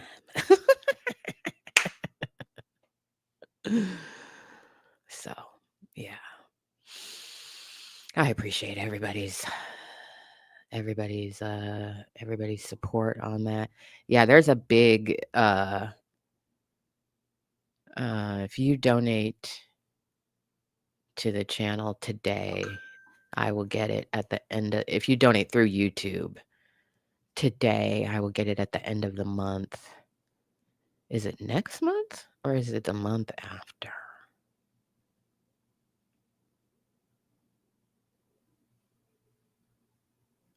It's a delay. It's a significant delay. So yeah, but we've been working it out here. Y'all are great. I appreciate the support. And, the last docket bill did make me cuss when I saw it. I was so shocked. I could not believe how high it was. I was like, oh my God. But totally worth it. It's totally worth it. So when people ask me dumbass rhetorical questions, baby, you better go do your own work. You better go do your own work.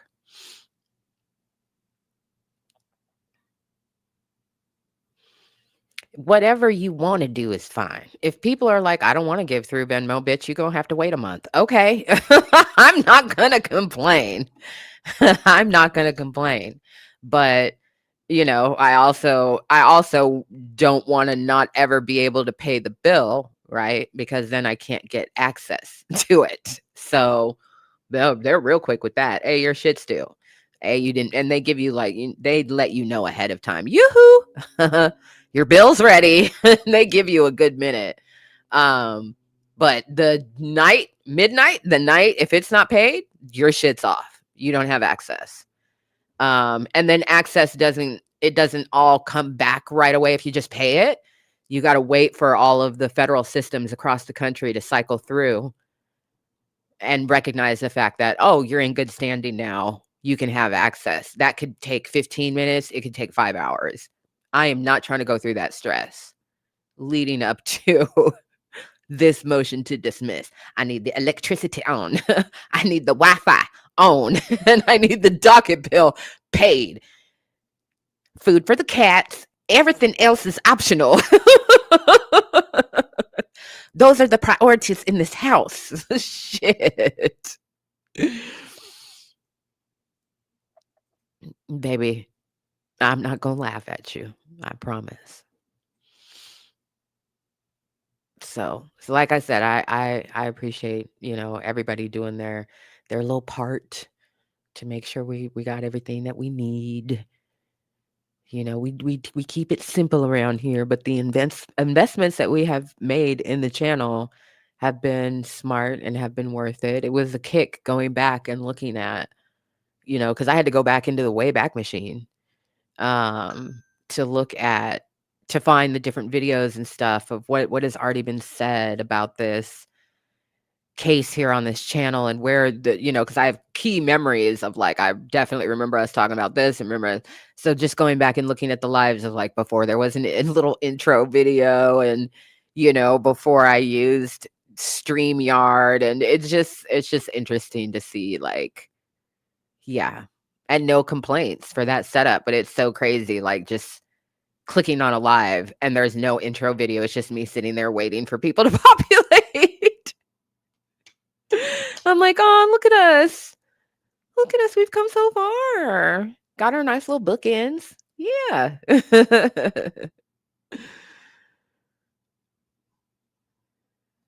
I couldn't agree with this more. I couldn't even agree with this more, child. It really is. It's going to be one to watch. I've almost really let go of what I want to happen. I just want the thing. My desired outcome is that defamation is dismissed. I don't know if there is legal space for the judge to be able to do that. And I think it was pretty clear in the transcript for oral arguments that that's one of the things that she has to navigate. Can she legally, does she have the authority to dismiss it? And on what ground? And in what context? So, and there's case law that is just, So I've almost really let go that is what I would personally like to see, because that is just the most expedient way to get that part of the shit to go away. And that's the most dangerous aspect of the case for free speech. But I have at this point, I'm pretty close to almost really letting that go and really prepared when I do get that document and I flip to the last page to see, therefore it is so ordered, whatever. I'm really prepared for it to say whatever. I'm really pretty prepared for it to say whatever, and for me to be,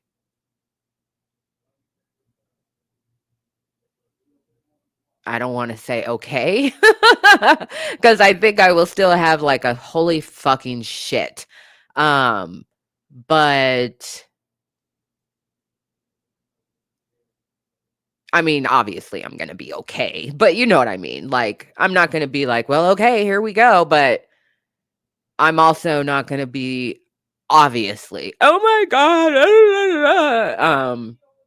and I'm not gonna be feeling or feeding into "This means Drake is gonna," because that's not what it means. We've discussed it and examined what it does and doesn't mean enough here on this channel, that we know that's not what it means.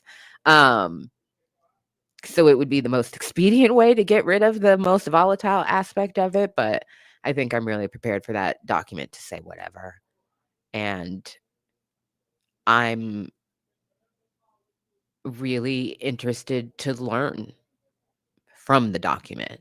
So what's what? And why did she come to this decision? And that doesn't mean he's gonna get access to Lucian's things. It doesn't mean this, that, and the other, but yeah, it'll be a pivotal moment for sure. Welcome, beautiful. I got you right here, beautiful. Thank you. Thank you so much. I appreciate you. Kai and the Kittens of Doom. Thank you again, T-Mac.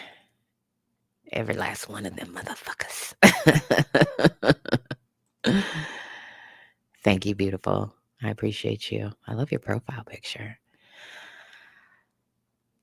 So yeah, may see you later. May not see you later. We'll just see what happens. But I hope everybody has a wonderful and relaxing weekend. I may see you at some point in time. I don't really know. I don't really know. I don't have a lot. I'm trying to relax, get some other things done. So we'll see. But if I don't see you, have a wonderful weekend. Be good to yourselves. Stay away from all the biscuit heads. And we'll talk soon.